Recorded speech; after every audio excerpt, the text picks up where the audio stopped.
নমস্কাৰ দ্বাদশ শ্ৰেণীৰ সকলো ছাত্ৰ ছাত্ৰীলৈ মৰম আৰু শুভেচ্ছা জনাই আজিৰ ভিডিঅ' আৰম্ভ কৰিছোঁ। আজি মই তোমালোকৰ মূল্যবোধ শিক্ষা এই পাঠটো তোমালোকক অকমান বুজাই দিবলৈ চেষ্টা কৰিম। মূল্যবোধ শিক্ষা আচলতে শিক্ষা বুলি ক'লে আমি অকল লিখা পঢ়া শিকাটোকে শিক্ষা বুলি নুবুজো। জীৱনটো আমি সুন্দৰ ৰূপে সুচাৰু ৰূপে আমি চলাই যাবলৈ আমাক যিবোৰ গুণৰ প্ৰয়োজন সেই গুণসমূহ বা সেই জ্ঞানসমূহ আয়ত্ত কৰাই হৈছে শিক্ষা। গতিকে আমি জীৱন ধাৰণৰ বাবে জীয়াই থাকিবলৈ আমাক যিখিনি জ্ঞানৰ প্ৰয়োজন, যিখিনি কৰ্মৰ প্ৰয়োজন, সেইখিনি শিকাটোৱে হৈছে শিক্ষা। এতিয়া মূল্যবোধ শিক্ষানো কি? তোমালোকক মই মূল্যবোধৰ এটা উজুকৈ এটা সংজ্ঞা লিখি দিছোঁ ইয়াত। মূল্যবোধ মানে প্ৰচলিত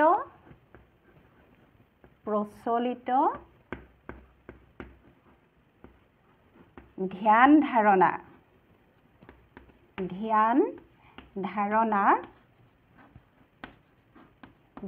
ধাৰণা ৰীতি নীতি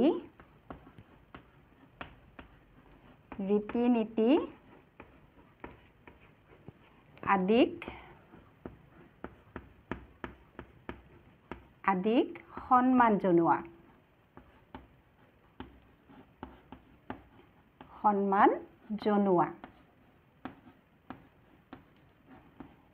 গতিকে মানুহক মৰম কৰা, সন্মান কৰা এই বিষয়বোৰ সম্পূৰ্ণৰূপে এটা মানসিক অৱস্থাৰ ওপৰত নিৰ্ভৰশীল, এটা মানসিক বিষয়। গতিকে মূল্যবোধ শিক্ষাটো বেলেগ একো কাৰিকৰী শিক্ষা বা শাৰীৰিক শিক্ষাৰ লগত এইটো তুলনা নহয়। এইটো সম্পূৰ্ণৰূপে এটা মনস্তত্বৰ ওপৰত ভিত্তি কৰি গঢ় লোৱা শিক্ষা। এতিয়া মই মূল পাঠটোলৈ আহিছোঁ। পাঠটো লিখিছে ডক্টৰ দুলুমণি গোস্বামীদেৱে।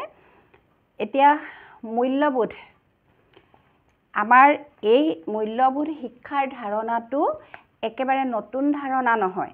প্ৰাচীন কালৰ পৰা ভাৰতবৰ্ষত মূল্যবোধ শিক্ষাৰ ওপৰত গুৰুত্ব দি অহা হৈছে। এজন প্ৰকৃততে মানুহ হ'বলৈ হ'লে কি কি গুণৰ আৱশ্যক, মানুহ আৰু জীৱ জন্তুৰ মাজত কোনখিনিত পাৰ্থক্য আছে, মানুহৰ বিচাৰ শক্তি আছে, বোধ শক্তি আছে, মানুহৰ জ্ঞান আছে, কৰিব লাগে কি নালাগে কি সেইখিনি বিচাৰ কৰিব পৰা শক্তি আছে, বা তেনেকুৱা বহুতখিনি আন জীৱ জন্তুৰ ক্ষেত্ৰত নথকা গুণ মানুহৰ ক্ষেত্ৰত আছে। গতিকে সেই গুণসমূহ, যিখিনি ভাল গুণ, সেই গুণসমূহেই হৈছে মূল্যবোধ। সেই গুণসমূহ আয়ত্ত কৰাই হৈছে মূল্যবোধ শিক্ষা। এতিয়া মই কৈছিলোঁ প্ৰাচীন ভাৰতৰ যি শিক্ষা ব্যৱস্থা আছিলে, সেই শিক্ষা ব্যৱস্থাটো মূল্যবোধৰ ওপৰত গুৰুত্ব দিয়া হৈছিল। আমাৰ ভাৰতবৰ্ষ এখন বিচিত্ৰ দেশ, ভৌগোলিক দিশৰ পৰাও বিচিত্ৰ আৰু সামাজিক অৰ্থনৈতিক সকলো ক্ষেত্ৰতে ভাৰতবৰ্ষ বিচিত্ৰ মানে বেলেগ বেলেগ, একে নহয়, মিল নহয়। গতিকে ভাৰতবৰ্ষত এতিয়া বিভিন্ন জাতি জনগোষ্ঠী, হাজাৰ হাজাৰ জাতি জনগোষ্ঠীয়ে বাস কৰে।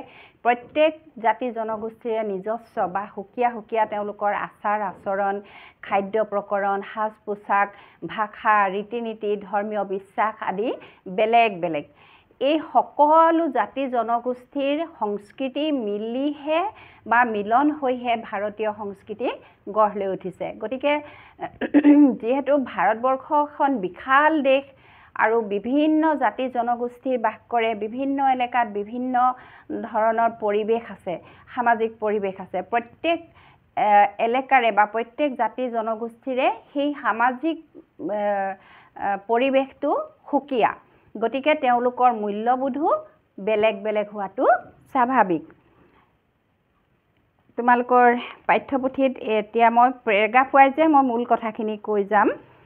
তাৰ পিছৰ পেৰাগ্ৰাফটোত কৈছে মূল্য শব্দটো অৰ্থনৈতিক উদ্দেশ্যতহে ব্যৱহাৰ কৰা হয়। মূল্য মানে প্ৰাইচ বা দাম, সেইটো অৰ্থনৈতিক ক্ষেত্ৰতহে ব্যৱহাৰ কৰা হয়, যিকোনো বস্তুৰ দাম। আৰু যেতিয়া আমাৰ অভাৱ পূৰণ কৰে, যি বস্তুৱেই আমাৰ অভাৱ পূৰণ কৰে, যি বস্তুৱেই আমাৰ প্ৰয়োজনীয়, সেই বস্তুটোৱেই আমাৰ বাবে মূল্যৱান। মানুহে কি বিচাৰে? মানুহে সুখী জীৱন এটা কটাবলৈ কি বিচাৰে টকা পইচা সম্পত্তি খাদ্য নিৰাপত্তা সুখ শান্তি ইত্যাদি বিচাৰে ইয়াৰ প্ৰত্যেকটো বস্তুৱে আমি আমাৰ দৈনন্দিন জীৱনত ব্যৱহাৰ কৰিব পৰা প্ৰত্যেকটো বস্তুৱে আমি টকা দি কিনিব পাৰোঁ কিন্তু সুখ শান্তি আমি কিনিব নোৱাৰোঁ তথাপিও এই বস্তুবোৰ আমাৰ কাৰণে বহুত মূল্যৱান অৰ্থনৈতিক দিশৰ পৰা বিচাৰ কৰিলে ড্ৰাগছ মদ এনেকুৱা নিচাযুক্ত সামগ্ৰীসমূহো যিসকল মানুহে সেইবোৰ ব্যৱহাৰ কৰে তেওঁলোকৰ কাৰণে মূল্যৱান হ'ব পাৰে কিন্তু সেই যে অপকাৰী বস্তুবোৰ সামাজিক ক্ষেত্ৰত সেইবোৰ মূল্যৱান নহয় যিবোৰ বস্তুৱে বা যিবোৰ কাম কাজে সমাজখনক বেয়াৰ দিশলৈ লৈ যায় সেই বস্তুবোৰ বা সেই বস্তুবোৰ সমাজখনৰ কাৰণে মূল্যৱান নহয় গতিকে মূল্যবোধ শব্দটো এটা সুকীয়া শব্দ এইটো অৰ্থনৈতিক দিশত ব্যৱহাৰ কৰা মূল্য শব্দৰ লগত ইয়াৰ কোনো মিল নাই তাৰ পিছৰ পেৰাগ্ৰাফত কৈছে মানুহ সামাজিক জীৱ গতিকে কেৱল ব্যক্তিৰ প্ৰয়োজন পূৰণৰ ধাৰণাৰে মূল্যবোধক বিচাৰ কৰিব নোৱাৰি সামাজিক প্ৰয়োজন পূৰণৰ ধাৰণাৰেহে মূল্যবোধক বিচাৰ কৰিব লাগে ব্যক্তিৰ প্ৰয়োজন পূৰণে যদি আনৰ অপকাৰ কৰে বা সামাজিক জীৱনত অনিষ্ট সাধন কৰে তেনেহলে তেনে কাৰ্যৰ কোনো ধৰণৰ মূল্য আছে বুলি ক'ব নোৱাৰি ব্যক্তিৰ প্ৰয়োজন পূৰণ মই ইতিমধ্যে ক'লো যিসকল ব্যক্তিয়ে মদ ভাং বা ড্ৰাগছ আদি ব্যৱহাৰ কৰে সেই ব্যক্তিসকলৰ কাৰণেহে প্ৰয়োজন সমাজখনৰ কাৰণে প্ৰয়োজন নহয় গতিকে সমাজখনৰ কাৰণে সেই বস্তুবোৰ মূল্যহীন প্ৰকৃততে মূল্যবোধক সামাজিক দৃষ্টিকোণৰ পৰাহে বিচাৰ কৰা হয় সহজ অৰ্থত মূল্যবোধ হৈছে আমাৰ সামাজিক জীৱন সুস্থভাৱে পৰিচালনা কৰিবৰ বাবে বা সামাজিক জীৱন নিয়ন্ত্ৰণ কৰাৰ বাবে কিছুমান নীতি আৰু আদৰ্শ যিবোৰ মানুহে শিক্ষণ আৰু সামাজিকীকৰণৰ যোগেদি আয়ত্ত কৰে এতিয়া সমাজ এখন সুস্থ ৰূপত শৃংখলিত ৰূপত চলাবলৈ সমাজখন পৰিচালিত হ'বলৈ আমাক কিছুমান নীতি বা আদৰ্শৰ দৰকাৰ সেই নীতি নিয়মসমূহ আমি পালন নকৰিলে সমাজখন হৈ পৰিব বিশৃংখল আৰু সেইকাৰণে এই নীতি নিয়মসমূহ প্ৰত্যেকজন মানুহেই পালন কৰি যোৱা উচিত যিহেতু মানুহ সমাজ পাতিয়ে বাস কৰে সমাজখনৰ মংগলৰ কাৰণে মানুহে চিন্তা কৰিব লাগে মই ইতিমধ্যে লিখি লৈছোঁ প্ৰচলিত ধ্যান ধাৰণা ৰীতি নীতি আদিক সন্মান জনোৱা সমাজখন সুস্থ সবল সুচাৰুৰূপে পৰিচালিত হ'বলৈ যিখিনি নীতি নিয়ম ধৰ্মীয় বান্ধোন বা আদৰ্শগত দিশ আছে সেই সকলোবোৰ মানি চলাই হৈছে মূল্যবোধ আৰু সেই মূল্যবোধ শিক্ষা আমি ক'ৰ পৰা পাম আমি শিক্ষণৰ যোগেদিও পাম আমি কিতাপ পত্ৰ অধ্যয়ন কৰিও পাম স্কুল কলেজ বিশ্ববিদ্যালয় আদিতো পাম আৰু আমি সামাজিকীকৰণৰ যোগেদিও পাম সমাজখনত সামাজিক পৰিৱেশৰ দ্বাৰাও আমি পাম মূল্যবোধ হৈছে মানুহৰ জীৱনৰ কিছুমান নিৰ্দেশিকা শক্তি মানুহৰ জীৱনটো ভালদৰে পৰিচালিত কৰিবৰ কাৰণে ভালদৰে জীৱনটোক নিৰ্দেশ কৰিবৰ কাৰণে যিবোৰ নীতি আছে সেইবোৰে হৈছে মূল্যবোধ যিবোৰ মানুহৰ দৈহিক মানসিক উন্নতি তথা সমাজৰ কল্যাণৰ বাবে হিতকৰ ব্যক্তি জীৱনতো মূল্যবোধ শিক্ষাই দৈহিক মানসিক উন্নতিত সহায় কৰে আৰু সমাজখনৰো মংগল সাধন কৰে সমাজত প্ৰচলিত ধৰ্মীয় বিশ্বাস জীৱন দৰ্শন নৈতিক আদৰ্শ ৰাজনৈতিক আদৰ্শ আচাৰ ব্যৱহাৰ দৈনন্দিন জীৱনৰ কাৰ্যাৱলী এই সকলোবোৰ মূল্যবোধে সামৰি লয় মই ইতিমধ্যে কৈছিলোৱে ধৰ্মীয় বিশ্বাস প্ৰত্যেক মানুহৰে বিশ্বাস আছে ধৰ্মৰ প্ৰতি ঈশ্বৰৰ প্ৰতি গতিকে সেই ধৰ্মীয় বিশ্বাস আমি ধৰ্মীয় নীতি নিয়ম কেনেদৰে পালন কৰি আহিছোঁ সেইখিনি জীৱন দৰ্শন প্ৰত্যেক সমাজতে একোটা স্বকীয় জীৱন দৰ্শন আছে নৈতিক আদৰ্শ আছে ৰাজনৈতিক আদৰ্শ আছে আচাৰ ব্যৱহাৰ সুকীয়া হ'লেও প্ৰত্যেকখন সমাজতে আচাৰ ব্যৱহাৰৰ কথা আছে আৰু দৈনন্দিন জীৱনৰ কাৰ্যাৱলীত আমি কেনেদৰে আমাৰ জীৱনটোত আমি কি কাম কৰিছোঁ কেনেদৰে কৰিছোঁ সেই গোটেইখিনি মূল্যবোধে সামৰি লয় আকৌ মূল্যবোধসমূহ কোনো ব্যক্তিয়ে জন্মতে আহৰণ কৰি নাহে ইয়াক আয়ত্ত কৰে সামাজিক পৰিৱেশতহে এই মূল্যবোধসমূহ এটা কেঁচুৱা জন্ম হওঁতেই সেই কেঁচুৱাটোৱে শিকি নাহে কাক কেনেকৈ ব্যৱহাৰ কৰিব লাগিব, কাক কেনেদৰে মাতিব লাগিব, ভগৱানক কেনেকৈ প্ৰাৰ্থনা কৰিব লাগিব ইত্যাদি ইত্যাদি এই কথাবোৰ শিশু এটা জন্ম হওঁতেই শিকি নাহে। তেওঁ সেই শিশুটিয়ে ক'ত শিকে? প্ৰথম অৱস্থাতে শিশুটিয়ে নিজৰ ঘৰখনৰ সদস্যসকলৰ পৰা শিকে। ঘৰখনৰ সদস্যসকলে কি কৰে, কেনেকৈ কথা কয়, সেই গোটেইবোৰ কথা শিশুটিয়ে ঘৰখনৰ সদস্যৰ পৰা আহৰণ কৰে। তাৰপিছত লাহে লাহে ওচৰৰ পৰিৱেশৰ পৰা, সমাজৰ পৰা তেনেকৈ এটি শিশুৱে ক্ৰমান্বয়ে সেই কথাবোৰ শিকি যায়। তাৰপিছত কৈছে মূল্যবোধ সম্পৰ্কে দাৰ্শনিকসকলৰ মাজত বিভিন্ন মতভেদ থকা দেখা যায়। মূল্যবোধসমূহ চিৰন্তন নে পৰিৱৰ্তনশীল এই সম্পৰ্কে বিভিন্ন দাৰ্শনিকৰ দৃষ্টিভংগী আছে। মূল্যবোধসমূহ স্থায়ী নে পৰিৱৰ্তনশীল সেই সম্পৰ্কে বিভিন্ন দাৰ্শনিকৰ বিভিন্ন মত আছে। ইয়াত তিনিবিধ দাৰ্শনিকৰ কথা কৈছে। প্ৰথমতে হৈছে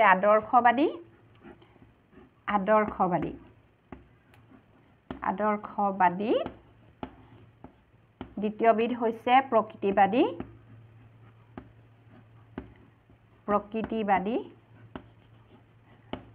আৰু প্ৰয়োগবাদী। তিনিবিধ দাৰ্শনিকে তিনি ধৰণে মূল্যবোধ চিৰন্তন নে পৰিৱৰ্তনশীল তাৰ যুক্তি দাঙি ধৰিছে।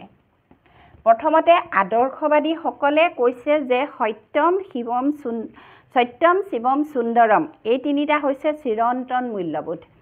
সত্যম শিৱম সুন্দৰম এই তিনিটা কেতিয়াও পৰিৱৰ্তন নহয় বুলি কৈছে, যাৰ কোনো পৰিৱৰ্তন নাই। এই মূল্যবোধসমূহ সমাজতে আছে।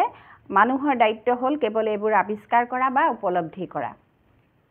সত্যম শিৱম সুন্দৰম এইটো চিৰন্তন বুলি কৈছে, সদায় একেদৰে থাকে। আমি যদি ভগৱান আছে পৃথিৱীত, ঈশ্বৰ বা ভগৱান আছে, ঈশ্বৰ এনেকুৱা, আমি এটা কাল্পনিক এটা ধাৰণা, ভগৱানক কোনেও দেখা নাই, ভগৱান আছে, ভগৱান এনেকুৱা, ইমান ধুনীয়া, এনেকুৱা, আমি সেইখিনি আমাৰ অন্তৰৰ পৰা আমি ধৰি লোৱা, ভাবি লোৱা এটা ধাৰণা। সেইটো আমি চকুৰে দেখা বস্তু নহয়। আৰু সেই কথাটো বা সেই ধাৰণাটো চিৰন্তন বুলি কৈছে। আৰু সেইখিনি সমাজতে আছে, মানুহে কেৱল উপলব্ধিহে কৰিব লাগে বুলি কৈছে।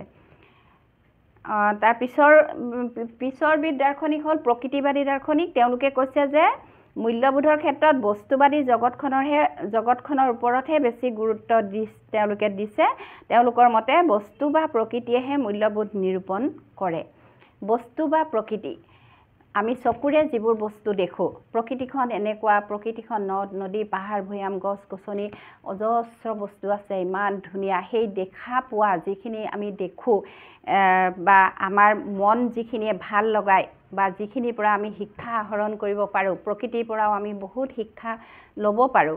গতিকে প্ৰকৃতিবাদীসকলৰ মতে বস্তু বা প্ৰকৃতিয়েহে মূল্যবোধ নিৰূপণ কৰে। তাৰপিছৰখিনি হৈছে প্ৰয়োগবাদী। আমি বাস্তৱত আমাৰ জীৱন ধাৰণত আমি যিখিনি প্ৰয়োগ কৰোঁ, সেই প্ৰয়োগবাদীসকলে কৈছে তেওঁলোকে চিৰন্তন মূল্যবোধত বিশ্বাস নকৰে। তেওঁলোকৰ মতে মূল্যবোধৰ সৃষ্টি যেনেকৈ সমাজে কৰে, তেনেদৰে পৰিৱৰ্তনো সমাজে কৰে। প্ৰকৃততে মূল্যবোধ সম্পূৰ্ণৰূপে সমাজৰ পৰিৱেশ আৰু প্ৰয়োজনীয়তা সাপেক্ষে পৰিৱৰ্তন হয়। সমাজৰ পৰিৱৰ্তনৰ লগে লগে নতুন নতুন মূল্যবোধৰ সৃষ্টি হয়। প্ৰয়োগবাদীসকলে কোৱা কথাটো এনেকুৱা যে মূল্যবোধ সমাজেই সৃষ্টি কৰে। সমাজ এখনত প্ৰচলিত ৰীতি নীতি, ধৰ্মীয় বিশ্বাস, আচাৰ ব্যৱহাৰ, সাজ পোছাক ইত্যাদিবোৰ সমাজখনৰে সৃষ্টি। আৰু সেই সমাজখনৰ যদি পৰিৱৰ্তন হয়, সময়ৰ পৰিৱৰ্তনৰ লগে লগে সমাজৰো পৰিৱৰ্তন হয়। তোমালোকে নিশ্চয় মন কৰিছা, আগৰ দিনৰ সামাজিক ব্যৱস্থা আৰু বৰ্তমান যুগৰ সামাজিক ব্যৱস্থাৰ বহুত পাৰ্থক্য আহিছে। আগৰ সংস্কৃতিত পাৰ্থক্য আহিছে, ৰীতি নীতি, আগৰ যিবোৰ ধৰা বন্ধা নিয়ম নীতি আছিলে সেইবোৰত পৰিৱৰ্তন আহিছে। গতিকে সমাজখনৰ পৰিৱৰ্তন হোৱাৰ লগে লগে মূল্যবোধৰো পৰিৱৰ্তন হয় বুলি তেওঁলোকে কৈছে। তাৰপিছত কৈছে ভাৰতীয় দৰ্শনত মূল্যবোধ। ভাৰতীয় সংস্কৃতিত মূল্যবোধৰ চিন্তা যথেষ্ট প্ৰাচীন। ভাৰতীয় দৰ্শন হৈছে মূল্যবোধৰ দৰ্শন। ভাৰতীয় দৰ্শন পাশ্চাত্য দৰ্শনৰ দৰে কেৱল ৰহস্যৰ পৰা সৃষ্টি হোৱা নাই, বৰং প্ৰয়োজনীয়তাৰ ফলতহে সৃষ্টি হৈছে। সমাজৰ নৈতিক আৰু আধ্যাত্মিক প্ৰয়োজনীয়তাৰ পৰা ইয়াৰ সৃষ্টি হৈছে। তাৰমানে আমি জীৱনটো সুচাৰুৰূপে শান্তিৰে পৰিচালিত কৰিবলৈ, সমাজখন শান্তিৰে বা শৃংখলিত ৰূপত পৰিচালিত কৰিবলৈ আমাক যিখিনি গুণৰ প্ৰয়োজন, যিখিনি নীতি নিয়মৰ প্ৰয়োজন, সেইখিনিৰ পৰাহে ভাৰতীয় দৰ্শনৰ সৃষ্টি হৈছে আৰু তাৰ ওপৰতে ভিত্তি কৰিহে মূল্যবোধৰ সৃষ্টি হৈছে। ভাৰতীয় দৰ্শনে মূল্যবোধক 4টা শ্ৰেণীত ভাগ কৰিছে। সেইকেইটা হৈছে ধৰ্ম, অৰ্থ, কাম আৰু মোক্ষ। ধৰ্ম, অৰ্থ, কাম, মোক্ষ এই 4টা হৈছে ভাৰতীয় দৰ্শনে ভাগ কৰি দিয়া মূল্যবোধ। ধৰ্ম হৈছে নৈতিক মূল্যবোধ, যিয়ে মানুহক কৰ্তব্য সম্পৰ্কে সোঁৱৰাই দিয়ে। আমি কি কৰা উচিত, কি কৰা উচিত নহয়, কেনেকৈ কৰিব লাগে, এই গোটেই নৈতিক শিক্ষাখিনি আমি ধৰ্মৰ পৰা পাইছোঁ। আমাৰ ধৰ্মীয় পুথিসমূহে আমাক ভাৰতীয় দৰ্শন বুলি ক'লে আমি প্ৰাচীন যুগৰ বেদ, উপনিষদ, গীতা, ভাগৱত আদি গ্ৰন্থসমূহৰ যি আদৰ্শ, আমাক যুগে যুগে সেই গ্ৰন্থসমূহৰ দ্বাৰা ভাৰতীয় লোক প্ৰভাৱান্বিত হৈ আহিছে আৰু সেই দৰ্শনৰ পৰা ভাৰতীয় লোকসকল ফালৰি কাটি আহিব নোৱাৰে। গতিকে আমি যিখিনি নৈতিক শিক্ষা পাইছোঁ, সেই পুৰণি কালৰ পৰাই, প্ৰাচীন কালৰ পৰাই আমি সেই শিক্ষাখিনি পাই আহিছোঁ। গতিকে ধৰ্মই আমাক সেই নৈতিক শিক্ষাখিনি দিছে। এই মূল্যবোধক আন 2টা মূল্যবোধ অৰ্থ আৰু কামতকৈ শ্ৰেষ্ঠ বুলি গণ্য কৰা হয়। প্ৰকৃততে অৰ্থ আৰু কামক পৰিচালিত কৰিব লাগে ধৰ্মই, অৰ্থাৎ নৈতিকতাই। নৈতিকতা যদি নাথাকে, মানুহৰ নীতিগত আদৰ্শ যদি নাথাকে, নৈতিক বোধ শক্তি যদি মানুহৰ নাথাকে, তেতিয়া অৰ্থ বা টকা পইচাই মানুহক শুদ্ধ পথত নিনিব বা টকা পইচা কিহত ব্যৱহাৰ কৰিব লাগে, কেনেকৈ ব্যৱহাৰ কৰিব লাগে, সেই জ্ঞানখিনি মানুহৰ নাথাকিব। গতিকে ধৰ্মই সেই নৈতিকতা, অৰ্থ আৰু কামক পৰিচালিত কৰে, নৈতিক শিক্ষা দিয়ে। আন কথাত ভাল বা বেয়া কাৰ্যৰ পাৰ্থক্য নিৰ্ধাৰণ কৰে ধৰ্মই। মই ইতিমধ্যে কৈছোঁ, উচিত অনুচিত বিচাৰ কৰিব পৰা সেই গুণখিনি আমাক ধৰ্মই দিয়ে। আকৌ মোক্ষ হৈছে মানুহৰ জীৱনৰ চৰম উদ্দেশ্য লাভৰ উপায়। মোক্ষ হৈছে জীৱনৰ চৰম উদ্দেশ্য লাভ। আমাৰ উদ্দেশ্য কি? আমি জন্ম লৈছোঁ, ডাঙৰ হৈছোঁ, কৰিছোঁ, কাম কৰিছোঁ, খাইছোঁ, পিন্ধিছোঁ, উপভোগ কৰিছোঁ। তাৰপিছত আমাৰ বয়স হোৱাৰ লগে লগে আমি কি হ'ব? আমি ভগৱানৰ চিন্তা কৰিম যে আমাক এই সংসাৰৰ পৰা উদ্ধাৰ কৰা। সেই যে ভগৱানক আমি ধ্যান কৰিলোঁ, আমাক পাপমুক্ত কৰা, সেই প্ৰভু আমাৰ দুখ মৰিখন কৰা, বা সেই পৰমাত্মা ঈশ্বৰ বা পৰমাত্মাৰ লগত আমাৰ যি আত্মাৰ মিলন হ'ব, সেইটোৱে হৈছে মোক্ষ লাভ। আৰু কৈছে ভাৰতীয় জীৱন দৰ্শন প্ৰতিষ্ঠিত হৈছে 3টা প্ৰধান মূল্যবোধ, সত্যম, শিৱম, সুন্দৰম। এই 3টা প্ৰধান মূল্যবোধৰ ওপৰত ভাৰতীয় দৰ্শন প্ৰতিষ্ঠিত হৈছে আৰু তাক কি বুলি কোৱা হয়? মূল্যবোধৰ ত্ৰিনীতি। মানে 3, ত্ৰিনীতি বুলি কোৱা হয়। ভাৰতীয় দৰ্শনে অতুলনীয় অৱদান আগবঢ়াইছে মূল্যবোধৰ ক্ষেত্ৰত। অহিংসা হৈছে ভাৰতীয় মূল্যবোধত এক অভিনৱ সংযোজন। অহিংসা, কাকো হিংসা নকৰাকৈ আমি জীয়াই থকা, কাৰো অনিষ্ট নকৰাকৈ, কাৰো অহিত চিন্তা নকৰাকৈ। ভাৰতীয় সংবিধানে ভাৰতবৰ্ষক এখন সাৰ্বভৌম গণতান্ত্ৰিক সমাজবাদী আৰু ধৰ্ম নিৰপেক্ষ ৰাষ্ট্ৰ হিচাপে প্ৰতিষ্ঠা কৰিছে। ভাৰতীয় সংবিধান তোমালোকে পঢ়িছা, বেলেগ ছাবজেক্টত, ছ'চিয়েল ষ্টাডিতে হওক বা পলিটিকেল ছায়েন্সতে হওক, তোমালোকে ভাৰতীয় সংবিধানৰ প্ৰস্তাৱনা পঢ়িছা। ভাৰতীয় সংবিধানৰ তাৰ কোনটো অনুচ্ছেদত কি আছে বা ভাৰতীয় সংবিধান সম্পৰ্কে তোমালোকে ইতিমধ্যে জ্ঞান আয়ত্ত কৰিছা।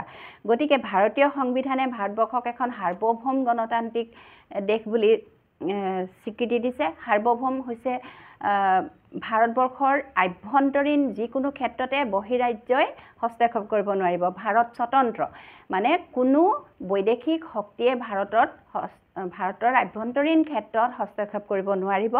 গণতন্ত্ৰ তোমালোকে বুজি চাই, আমাৰ চৰকাৰ কেনেকৈ গঠন হয়? নিৰ্বাচনৰ যোগেদি জনসাধাৰণে ভোট দি আমাৰ প্ৰতিনিধি নিৰ্বাচিত কৰে। গতিকে জনসাধাৰণ প্ৰত্যক্ষভাৱে আমাৰ নিৰ্বাচন প্ৰক্ৰিয়াত জড়িত বা চৰকাৰ গঠনত জড়িত সেয়ে ভাৰতবৰ্ষ এখন গণতান্ত্ৰিক সমাজবাদী আইনৰ দৃষ্টিত সকলো সমান ইয়াত কোনো উচ্চ নিচ ভাৰতীয় সংবিধানে সকলোকে সম দৃষ্টিৰে চাইছে আৰু ধৰ্ম নিৰপেক্ষ ভাৰতীয় সংবিধানে কোনো এটা ধৰ্মকে ৰাষ্ট্ৰীয় ধৰ্ম হিচাপে স্বীকৃতি দিয়া নাই পৃষ্ঠপোষক কৰা নাই কোনো ধৰ্মকে ভাৰতৰ সংবিধানে পৃষ্ঠপোষক কৰা নাই হিন্দু বৌদ্ধ জৈন খ্ৰীষ্টান ইছলাম অনেক ধৰ্ম আছে যাৰ যি ইচ্ছা সেই ধৰ্মকে গ্ৰহণ কৰিব পাৰে গতিকে ধৰ্মীয় স্বাধীনতা ভাৰতীয় সংবিধানে সকলোকে দিছে ভাৰতবৰ্ষৰ প্ৰত্যেক নাগৰিকৰ বাবে স্বাধীনতা সমতা ন্যায় আৰু ভ্ৰাতৃত্ববোধ প্ৰতিষ্ঠা কৰি ভাৰতবৰ্ষক এখন মূল্যবোধ সম্পন্ন আদৰ্শ ৰাষ্ট্ৰ হিচাপে প্ৰতিষ্ঠা কৰিবলৈ বিচৰা হৈছে ভাৰতীয় সংবিধানে ভাৰতীয় নাগৰিকসকলক স্বাধীনতা দিছে আমাৰ মৌলিক যিখিনি অধিকাৰ আছে সেইখিনি দিছে সমতা দিছে আইনৰ দৃষ্টিত সকলো সমান ন্যায় সকলোকে ন্যায় দিছে ভ্ৰাতৃত্ববোধ সকলোৱে মিলা প্ৰীতিৰে জীয়াই থাকি এখন আদৰ্শ ৰাষ্ট্ৰ হিচাপে প্ৰতিষ্ঠা কৰাটো ভাৰতীয় সংবিধানে বিচাৰিছে ভাৰতীয় সংবিধানে নাগৰিকৰ মৌলিক কৰ্তব্যও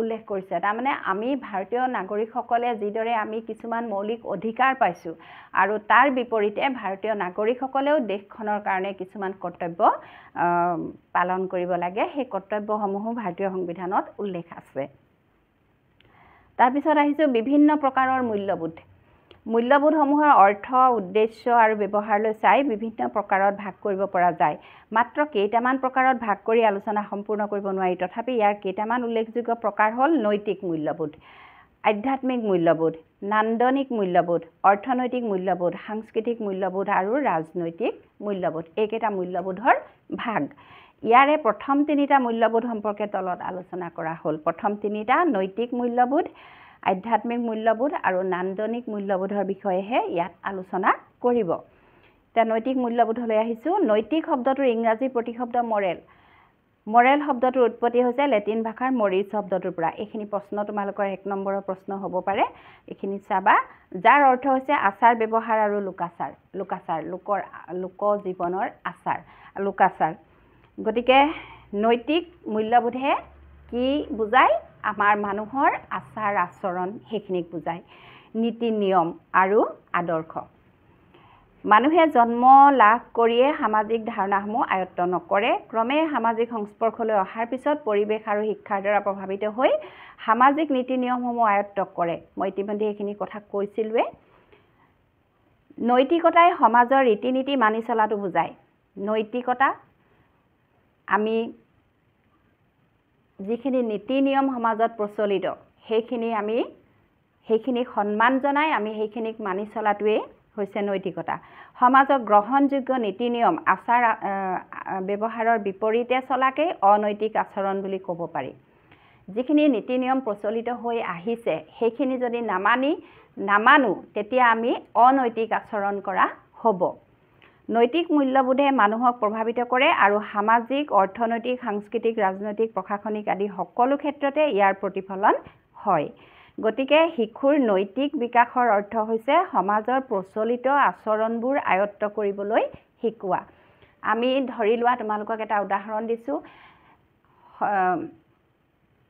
আমাৰ দৈনন্দিন জীৱনত ৰাতিপুৱা আমি ভগৱানক গা পা ধুব লাগে ভগৱানক প্ৰাৰ্থনা কৰিব লাগে সন্ধিয়ালৈকে আমি চাকি বাতি জ্বলাই ভগৱানক প্ৰাৰ্থনা কৰিব লাগে বা ঘৰলৈ আলহী আহিলে আমি কেনেদৰে মাতবোল কৰিব লাগে সেৱা শুশ্ৰূষা কৰিব লাগে বা তেনেকুৱা ধৰণৰ যিখিনি আচাৰ ব্যৱহাৰৰ লগত জড়িত গুণ সেইখিনি আমি শিশু এটিয়ে লাহে লাহে ঘৰখনতে শিকে গতিকে সেই শিশুৰ নৈতিক বিকাশ ঘৰখনৰ পৰা আৰু লাহে লাহে পৰিৱেশৰ পৰা বৃদ্ধি হয় মনোবিজ্ঞানীসকলে শিশুৰ নৈতিক বিকাশৰ বিষয়ে অধ্যয়ন চলাই 4টা বিশেষ আচৰণৰ কথা চিনাক্ত কৰিছে যুক্তিনিষ্ঠতা শিশুৱে সন্মুখীন হোৱা বিভিন্ন পৰিৱেশ যুক্তিনিষ্ঠভাৱে বিচাৰ বিশ্লেষণ কৰা পৰোপকাৰিতা অন্য মানুহৰ সুখ দুখৰ প্ৰতি সহানুভূতিশীল হোৱা আৰু প্ৰয়োজন সাপেক্ষে সহায় কৰা দায়িত্ববোধ সমাজত নিজৰ দায়িত্ব সম্পৰ্কে সচেতন হোৱা আৰু নিজে কৰা কামৰ ভুল ত্ৰুটিসমূহ স্বীকাৰ কৰি লোৱা নৈতিক স্বতন্ত্ৰতা নিজাববীয়াকৈ কোনো এক নৈতিক সিদ্ধান্ত লোৱাৰ ক্ষমতা এই চাৰিটা আচৰণ চিনাক্ত কৰিছে মনোবিজ্ঞানীসকলে শিশুৰ নৈতিক বিকাশৰ ক্ষেত্ৰত। প্ৰথম কথাটো হৈছে যুক্তিনিষ্ঠতা। শিশু এটাই নতুনকৈ কিবা পৰিৱেশ এটাত কেনেকুৱা ধৰণৰ অনুভৱ হৈছে সেইখিনি যুক্তিৰে বিচাৰ কৰি চোৱা। তাৰপিছত পৰোপকাৰ, আনক উপকাৰ কৰা। আনৰ উপকাৰ কৰাটো এটা বহুত ভাল গুণ। সেই আনৰ সুখ দুখৰ সমভাগী হৈ পৰাপক্ষত সহায় কৰা। দ্বিতীয়টো হ'ল দায়িত্ববোধ। সমাজ এখনৰ প্ৰতি সকলোৱে দায়িত্বশীল হ'ব লাগে, সচেতন হ'ব লাগে। সমাজখন ভাল হোৱাটো সকলোৱে বিচাৰিব লাগে। আমুকে কৰিব নহয় মই নকৰিলেও হ'ব, বা পাল মৰা ধৰণৰ মনোভাৱ হ'ব নালাগে। নৈতিক স্বতন্ত্ৰতা, নিজাববীয়াকৈ শিশুৱে যিখিনি নৈতিক সিদ্ধান্ত ল'বলৈ বিচাৰে সেইখিনি ল'বলৈ দিয়া। এই চাৰিটা হৈছে মনোবিজ্ঞানীসকলে শিশুৰ নৈতিক বিকাশৰ ক্ষেত্ৰত চিনাক্ত কৰা আচৰণ। তাৰপিছত বিজ্ঞান প্ৰযুক্তিবিদ্যাৰ অভাৱনীয় বিকাশে আনি দিয়া সা সুবিধাৰ কাৰণে মানুহে বিলাসিতাপূৰ্ণ জীৱনৰ প্ৰতি আকৰ্ষিত হৈছে। ফলত মানুহ বস্তুকেন্দ্ৰিক হৈ পৰিছে, যাৰ ফলত নৈতিক মূল্যবোধসমূহ মানৱ সমাজৰ পৰা ক্ৰমান্বয়ে লোপ পাবলৈ ধৰিছে। এনে ক্ষেত্ৰত নৈতিক মূল্যবোধ শিক্ষাত অতি প্ৰয়োজন বুলি ভবা হৈছে। শিশুৰ নৈতিক বিকাশৰ বাবে কিছু বাস্তৱিক ব্যৱস্থা লোৱাৰ কথা সকলোৱে উপলব্ধি কৰিছে। এতিয়া চোৱা, আগৰ যুগ এতিয়া নাই। আগতে ইণ্টাৰনেট নাছিলে, মোবাইল নাছিলে বা টিভিও নাছিলে। তেনেকুৱা সময়ত মানুহৰ আচাৰ আচৰণ আছিলে কিছু সুকীয়া। মানুহৰ আত্মীয়তা আৰু মৰম চেনেহ বেছি আছিলে। এতিয়া কি হৈছে? এতিয়া হৈছে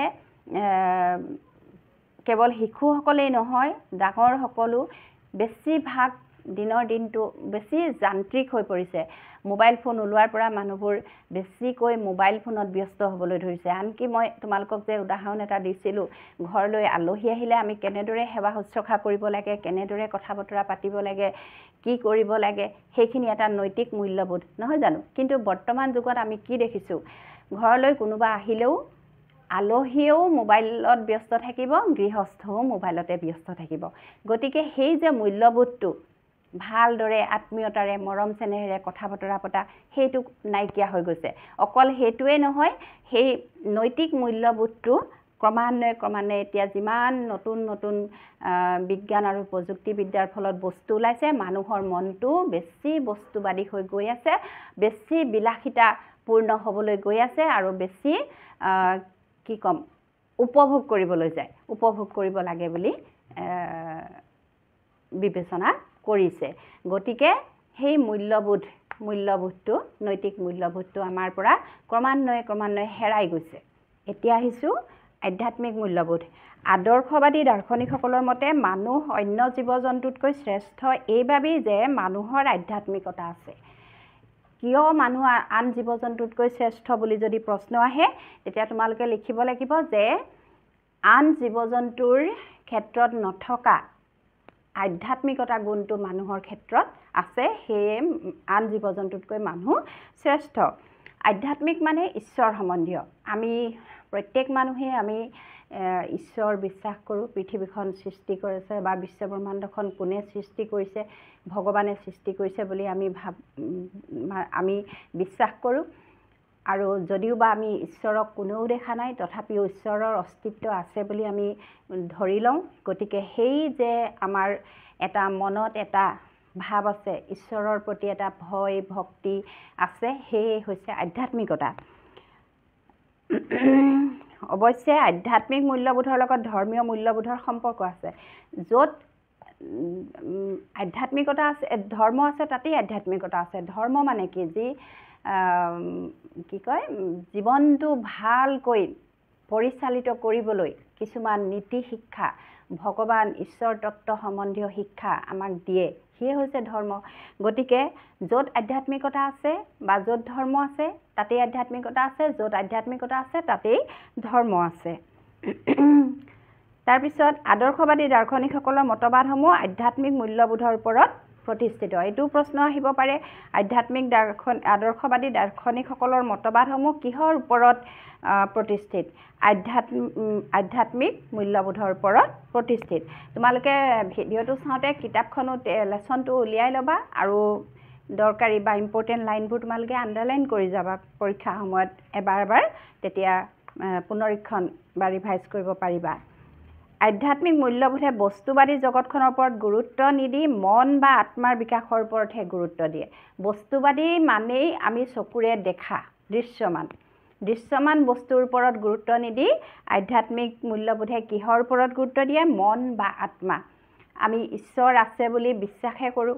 আমাৰ অন্তৰৰ পৰা বা আমাৰ মনৰ পৰা আমাৰ আত্মাৰ পৰা সেই বিশ্বাসটো জন্মে, কিন্তু আমি ঈশ্বৰক চকুৰে দেখা নাই, গতিকে ই বস্তুবাদী নহয়। মনৰ নাইবা আত্মাৰ বিকাশেহে মানুহক উচ্চ স্তৰলৈ লৈ যাব পাৰে আৰু প্ৰকৃত সুখৰ সন্ধান দিব পাৰে। আনহাতে বৰ্তমান যান্ত্ৰিক সভ্যতাই মানুহক বস্তুবাদী জগতখনৰ প্ৰতি বেছি আকৰ্ষিত কৰিছে, যাৰ ফলত আধ্যাত্মিক মূল্যবোধৰ গুৰুত্ব কমি আহিছে। বৰ্তমান যুগত কিয় আধ্যাত্মিক মূল্যবোধৰ গুৰুত্ব কমি আহিছে? এইটো এটা দৰকাৰী প্ৰশ্ন। কিয় কমি আহিছে আধ্যাত্মিক মূল্যবোধৰ গুৰুত্ব? যে বৰ্তমান যুগত অনেক বস্তু বিজ্ঞান আৰু প্ৰযুক্তিবিদ্যাৰ উন্নয়নৰ ফলত অনেক বস্তু মানুহে উপভোগ কৰিবলৈ পাইছে, যেনেকৈ মোবাইল ফোন, টিভি বা ইণ্টাৰনেট, অনেক বস্তু পাইছে আৰু যিবোৰে আমাৰ মন মগজুত দকৈ শিপাই পেলাইছে আৰু আমি পাহৰি পেলাইছোঁ আমাৰ আচল কৰ্তব্য কি। আমি পাহৰি পেলাইছোঁ ভগৱানৰ অস্তিত্ব, পাহৰি পেলাইছোঁ আমি ডাঙৰক বা শিক্ষাগুৰুক বা আমাৰ জ্যেষ্ঠজনক শ্ৰদ্ধা ভক্তি কৰিবলৈ পাহৰি পেলাইছোঁ, আমি আমাৰ কনিষ্ঠসকলক মৰম চেনেহ কৰিবলৈ পাহৰি পেলাইছোঁ, আমি আত্মীয় স্বজন ওচৰ চুবুৰীয়া মিতিৰ কুটুম সকলোকে আমি যেনেধৰণে আমি ব্যৱহাৰ কৰিব লাগে সেইখিনি যেন আমি হেৰুৱাই পেলাইছোঁ বা পাহৰি পেলাইছোঁ। গতিকে বৰ্তমান যান্ত্ৰিক যুগত বস্তুবাদী চিন্তাধাৰাই মানুহৰ মনত বেছিকৈ প্ৰভাৱ পেলাইছে। বিলাসিতাপূৰ্ণ জীৱনৰ প্ৰতি মানুহ বেছি আকৰ্ষিত হৈছে। আদৰ্শবাদীসকলে ভাবে যে আধ্যাত্মিক মূল্যবোধৰ অভাৱৰ বাবেই আজিৰ সমাজখন হৈ পৰিছে বিশৃংখল, দুৰ্নীতিপৰায়ণ আৰু অনৈতিক। আমি সদায় দেখি আছোঁ, আমি নিউজ চালেই বা বাতৰি কাকতখন মেলি ল'লেই আমি বিভিন্ন ধৰণৰ বেয়া খবৰবোৰহে পাওঁ। দুৰ্নীতি, অনৈতিক, বিভিন্ন ধৰণৰ অনৈতিক কাৰ্য, চুৰ ডকাইত, ধৰ্ষণ ইত্যাদি বিভিন্ন ধৰণৰ হত্যা, এনেকুৱা বাতৰিবোৰহে আমাৰ চকুত পৰে বা আমি শুনিবলৈ পাই আছোঁ। গতিকে এই পৰিস্থিতিটো কিয় হৈছে বুলি কৈছে আদৰ্শবাদী দাৰ্শনিকসকলে, যে বৰ্তমান মানুহবোৰে বেছি বস্তুবাদত বা বস্তুবাদী হৈ পৰিছে, বিলাসিতাত বেছি গুৰুত্ব দিছে আৰু বেছিভাগেই সহজ উপায়ে ধন ঘটাৰ পথ বাছি লৈছে।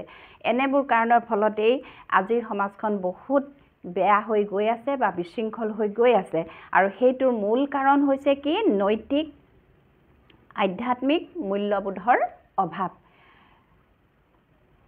আধ্যাত্মিক মূল্যবোধৰ বিকাশ হ'ব তেতিয়া যেতিয়া মানুহে মানুহক ভাল পাবলৈ শিকিব। সহযোগিতা, অহিংসা ভাৱ, ভক্তি, সংযম, উদাৰতা আদি বৃদ্ধি হ'ব। এই গুণসমূহ সহযোগিতা, অহিংসা ভাৱ, ভক্তি, সংযম, উদাৰতা, এই গুণসমূহ আজিকালি মানুহৰ ক্ষেত্ৰত প্ৰায়ে দেখিবলৈ পোৱা নাযায়। মহাপুৰুষ শ্ৰীমন্ত শংকৰদেৱে কোৱাৰ দৰে কুকুৰ শৃগাল গদৰ্ভৰো আত্মা ৰাম, জানিয়া সবাকো পৰি কৰিবা প্ৰণাম। মহাপুৰুষ শংকৰদেৱ গুৰুজনাই আমাক শিকাই গৈছে যে সকলো প্ৰাণীকে সমান দৃষ্টিৰে চাবা, মৰম কৰিবা। কুকুৰ শৃগাল গদৰ্ভৰো আত্মা ৰাম, কুকুৰ, শিয়াল, গাধ, এইবোৰ আমি জন্তুবোৰ আমি একেবাৰে লেলে চেচে কৰোঁ। আমি মানুহবোৰে সিহঁতৰ যে এখন আত্মা আছে আমি ভাবি নাচাওঁ। গতিকে সেই প্ৰাণীবোৰৰো যে একোখন অন্তৰ আছে, আত্মা আছে, সিহঁতেও জীৱ থকা বস্তু, গতিকে সিহঁতৰো দুখ পোৱা সুখ পোৱা কথা আছে। আমি সেইবোৰ কেতিয়াও চিন্তা নকৰোঁ। আমাৰ যিয়ে মন যায় তাকে কৰোঁ, সিহঁতক অত্যাচাৰ কৰোঁ, সিহঁতক মাৰি পেলাওঁ বা এনেকুৱা ধৰণৰ নকৰিবলগীয়া কাম কৰোঁ।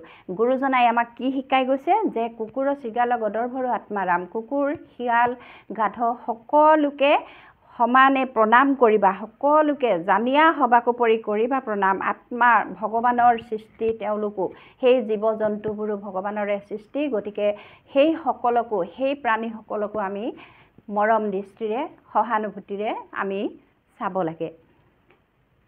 তাৰপিছত আহিছোঁ নন্দনতাত্ত্বিক মূল্যবোধ। নন্দনতাত্ত্বিক মূল্যবোধক আন কথাত সৌন্দৰ্যবোধ বুলি ক'ব পাৰি। সৌন্দৰ্যবোধ, সুন্দৰতা।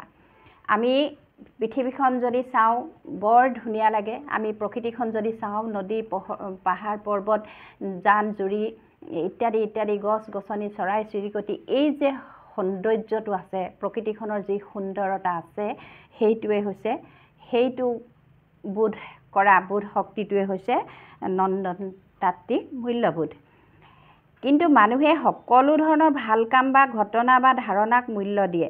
সেইবাবে এইবোৰৰ নান্দনিক মূল্যবোধ বিচাৰি পোৱা যায়। মানুহৰ জীৱনৰ তিনিটা মূল মূল্যবোধ হৈছে সত্য, শিৱ আৰু সুন্দৰ। এইটো তোমালোকৰ আহিব পাৰে, আণ্ডাৰলাইন কৰিবা। মানুহৰ জীৱনৰ তিনিটা মূল মূল্যবোধ কি কি? সত্য, এক হৈছে সত্য, দুই শিৱ আৰু তিনি সুন্দৰ। এই সুন্দৰৰ মূল্যবোধেই হৈছে নন্দনতাত্ত্বিক মূল্যবোধ। নন্দনতাত্ত্বিক সৌন্দৰ্যই মানুহক শান্তি প্ৰদান কৰে আৰু জীৱনটো সুন্দৰ কৰি তোলে।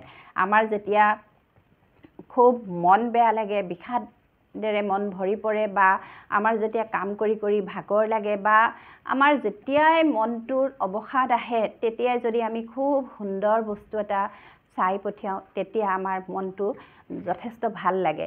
আমাৰ মনটোৱে আমাৰ কি কয় চকুকেইটাই তৃপ্তি পাই মনটো ভাল লাগে। গতিকে মনোযোগেই হৈছে নন্দনতাত্ত্বিক মূল্যবোধৰ চাবিকাঠি। নন্দনতাত্ত্বিক মূল্যবোধৰ চাবিকাঠি কি আহিব পাৰে? মনোযোগ। আমি খুব ধ্যান দি যদি মন দি বস্তু এটাৰ সৌন্দৰ্যটো উপভোগ কৰোঁ সেইটোৱে হৈছে নন্দনতাত্ত্বিক মূল্যবোধ। আৰু সেই মনোযোগেই হৈছে নন্দনতাত্ত্বিক মূল্যবোধৰ চাবিকাঠি। তাৰপিছত কৈছে নান্দনিক বা সৌন্দৰ্যবোধ সম্পৰ্কে দাৰ্শনিকসকলে বিভিন্ন দৃষ্টিভংগী গ্ৰহণ কৰা দেখা যায়। দাৰ্শনিক প্লেটোৰ মতে সকলো বস্তুৰে এক ঐশ্বৰিক সৌন্দৰ্য আছে। প্লেটোৱে কি বুলি কৈছে এইটো আহিব পাৰে। প্লেটোৱে কৈছে যে সকলো বস্তুৰে এক ঐশ্বৰিক সৌন্দৰ্য আছে, ঈশ্বৰ প্ৰদত্ত সুন্দৰতা আছে। আমি মাথো ঐশ্বৰিক ধ্যান ধাৰণাৰ যোগেদি সেই সৌন্দৰ্য উপলব্ধি কৰিব পাৰিব লাগিব। পৃথিৱীত থকা সকলো বস্তুৰে সৌন্দৰ্য আৱিষ্কাৰ কৰিবলৈ আমি সক্ষম হ'ব লাগে। আমি আচলতে বস্তুবোৰ আমি ওপৰে ওপৰে চাই থৈ দিওঁ। আমি যদি দকৈ চাওঁ, ভালদৰে চাওঁ, তেতিয়া প্ৰত্যেকটো বস্তুৰ ক্ষেত্ৰতে আমি কিবা নহয় কিবা এটা সৌন্দৰ্য দেখা পাওঁ। প্লেটোৱে সেইদৰে কৈছে। মহৰ্ষি টলষ্টয়ে সৌন্দৰ্যবোধৰ বৰ্ণনা কৰি কৈছে যে সৌন্দৰ্যবোধ নিৰ্ভৰ কৰে সম্পূৰ্ণভাৱে ব্যক্তিৰ নিজৰ গ্ৰহণযোগ্য ক্ষমতাৰ ওপৰত। আমি যেতিয়া এটা কবিতা অধ্যয়ন কৰোঁ বা এখন ছবি চাওঁ বা এটা মূৰ্তিৰ সৌন্দৰ্য উপলব্ধি কৰোঁ সেই সৌন্দৰ্যবোধৰ উপলব্ধিখিনি আমাৰ নিজৰ গ্ৰহণযোগ্য দৃষ্টিভংগীৰ ওপৰতহে সম্পূৰ্ণভাৱে নিৰ্ভৰ কৰে। তেওঁৰ মতে সৌন্দৰ্যবোধ বস্তুনিষ্ঠ নহয়, ব্যক্তিনিষ্ঠহে। এতিয়া টলষ্টয়ে সৌন্দৰ্যবোধৰ ওপৰত কি বুলি কৈছে যে ই বস্তুনিষ্ঠ নহয়, ব্যক্তিনিষ্ঠহে। মানে ব্যক্তিভেদে সৌন্দৰ্যবোধ উপলব্ধি কৰা কথাটো বেলেগ বেলেগ হ'ব পাৰে।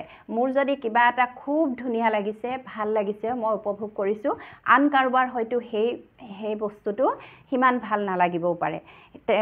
সেইটোৱে কথাটো টলষ্টয়ে কোৱাটো যে ই ব্যক্তিনিষ্ঠহে, ব্যক্তিৰ উপলব্ধিৰ ওপৰতহে নিৰ্ভৰ কৰে।